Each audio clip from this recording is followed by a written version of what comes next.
right. Okay, we can't talk about that. John, welcome us 57 and 58, and then y'all can leave. First, let's smile.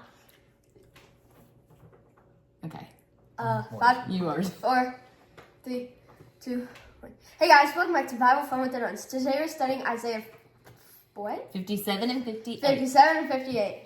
And we are just proving proof of life. We're still here. They're still We're here. alive. Yeah. They said, see you after Isaiah. I'm just playing. We're back in America, so Yeah, it's their we're just, fault. Yeah, we just wanted y'all to know they're still around. We love them and Yeah. didn't take them. Bless That's right. their hearts. All right, now y'all go away and get your Okay. showers and get ready for school. All right. So, chapter 57 and 58. 57, Tony Evans says that this is a stinging rebuke of the people's unfaithfulness to the Lord by worshiping idols. And it's pretty clear all throughout the chapter. It points out just how far the Israelite idol worshipers have gone. It's not even enough for them to worship their own pagan gods, but now they're making fun of the Israelites who are left, who have remained faithful and have continued to worship the one true God, Yahweh. And then in 58, Israel wondered why God wasn't answering their prayers, and they're even fasting God, like, what are you doing? But God reminds them that their hearts are what he's concerned with. Remember, this is the same book where he says, you worship me with your lips, but your hearts are far from me. And that resonates, that strikes a chord. Yeah. It makes you check yourself when you're preparing for worship or when you're doing anything for God. And it just reminds me of this. What do you tell the boys about checking themselves? You better check yourself before you wreck yourself. We hear that all the time. All the time when I'm double checking homework or when we are taking a test, preparing for that. But I think sometimes we humans get this idea, we put our human limitations on God, and we forget that his ways are higher than our ways. We forget sometimes that he is God, he is holy God, and we think this relationship is kind of an exchange of some sort. We scratch your back, God, you scratch ours. Hold on, my checklist is all filled out, so why did something bad happen to me? Or my checklist is all filled out, I did everything I was supposed to do, and you're not answering my prayers. And God's like, I am God. Yep. And honestly, his creation of us, he owes us nothing. And what we deserve, we don't really want what we deserve because we are God's enemy and our sin deserves death. But God, he comes in and he does everything good for us. And I've been studying sin, the topic of sin in the gospel with my D group. I'm reading through the New Testament in my chronological reading. And then we've been in prophecy for quite a while now in our church reading plan. And so I just kind of have this big zoomed out picture of what we've been reading and what we're talking about in these couple of chapters. When we read about the law and when we hear about our own sin and how everyone sins, we all fall short of the glory of God, it makes us realize how incapable we are of doing this on our own.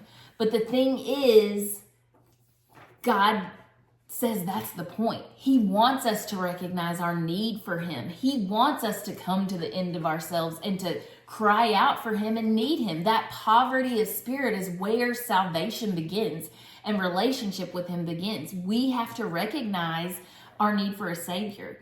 And so that's why the gospel is good news. This holiness, this righteousness that we're reading about in these chapters that is expected of us, living free from the bondage of our sin, it is possible, not on our own, but through God's power. And that's so important for us to remember. And I think this is all God's design on purpose. He created us to not stray too far from him. Yes, we need him moment by moment. Yes, I cannot go a full day without sinning, without seeking him over and over and over again. And I think that's all intentional. That's his design for us to trust in him and rely on him. In our church plan, the message that we've read chapter after chapter in Isaiah and all through prophecy is this message that we are not without hope. These warnings in this judgment is not meant to be the end of the story or the end of our story. Instead, it's to make us realize that God has made a way for us.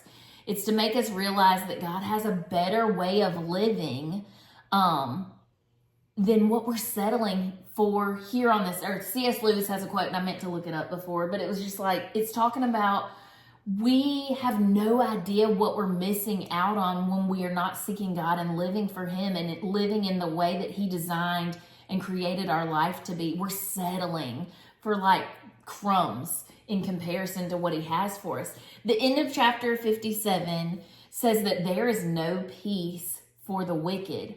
But that's not God's plan for His people. He wants so much more for us, which is why we see chapter after chapter, He is calling us, drawing us, wooing us, and begging us not to stray, not to worship any other gods but Him. Because His heart for us is this peace. It is this joy. It is this abundant life, better than we could ever ask or imagine. And that's what we get when we live our lives in the way that He designed. Yeah. When you look at the structure of these two chapters, so in chapter 58, you almost get satire.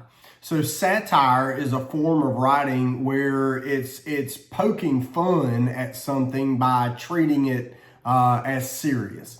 And That's so, how we know you're God's child. That's right. So That's Dust's whole personality. I guess so. So I always tell people, I say, if I'm picking on you, it means I like you. And if I'm just nothing, then, maybe not. So, but the Lord is being satirical. Basically in verse 2 of chapter 58, they seek me daily and delight to know my ways as a nation that did righteousness. Well, they did not. Well, they were not a nation of righteousness. No. They did not seek to know His ways. Just read all the other Yeah, chapters. because just keep reading, like I think you said, is their relationship with Him became transactional. All right, we're going to bring some sheep and we're going to bring some goats and we're going to bring that and you're going to send us the rain. You're going to take care of welcome, God. So I'll do my part, but you got to do your part, God. And if you're not doing your part, then I don't have to do my part. And so there's all this tied in. So they're participating in like ritual fasting, but they're indulging in other ways and mistreating the people around them. So at the core of this community of faith, they're missing the community, they're missing the faith, but they're continuing in the rituals of it all. So in chapter 57, you got two sections. Verses 1 through about 13 are about the empty life of serving idols. And the last part of the chapter is basically about God's willingness to forgive them of their idolatries and restore them. What's interesting is it says the righteous. Look in verse 1 of chapter 57, because there's always been some interesting takes on this. The righteous perishes and no man takes it to heart. Merciful men are taken away while no one considers that the righteous is taken away from the evil. And so you're reading that and you go, that sounds weird. Well, listen, here's Charles Stanley said it like this, kind of summed up this. He said, we may never know until heaven how many godly men and women have died early in life as a result of God's grace taking them home so that the evil things may not touch them. So what if that's the case when it says the righteous perishes, but no man takes it to heart? What does that mean? They're not evaluating, well, why is this happening? It says merciful men are taken away, but no one considers that the righteous is taken away from evil. He shall enter into peace. They shall rest in their beds, each one in his uprightness.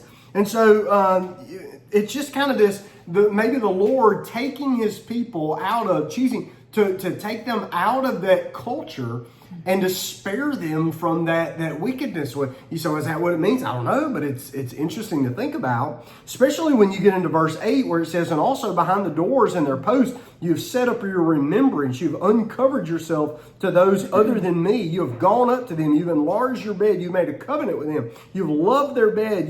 Where you saw their nudity. The Lord is comparing their idol worship to adultery.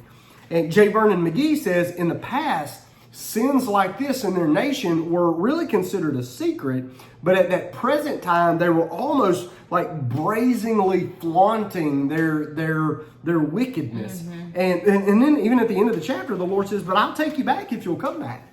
That's a gracious God. Hello.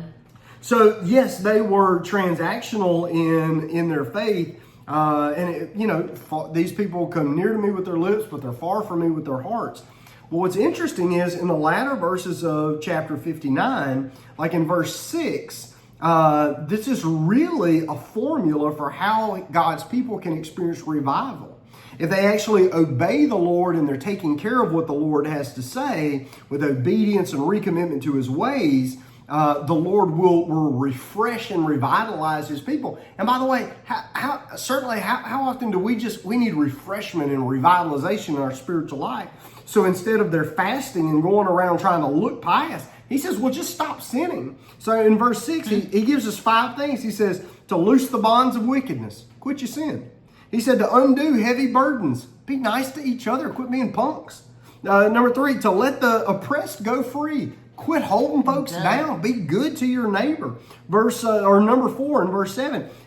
Is it not to share your bread with the hungry, that you may bring your house to the poor who are cast out? Take care of the needy. And then the 5th thing, and when you see the naked, cover him. He said, this is basic. Love the Lord your God with all your heart, your mind, your soul, and your strength. And then by all means, love your neighbor as yourself.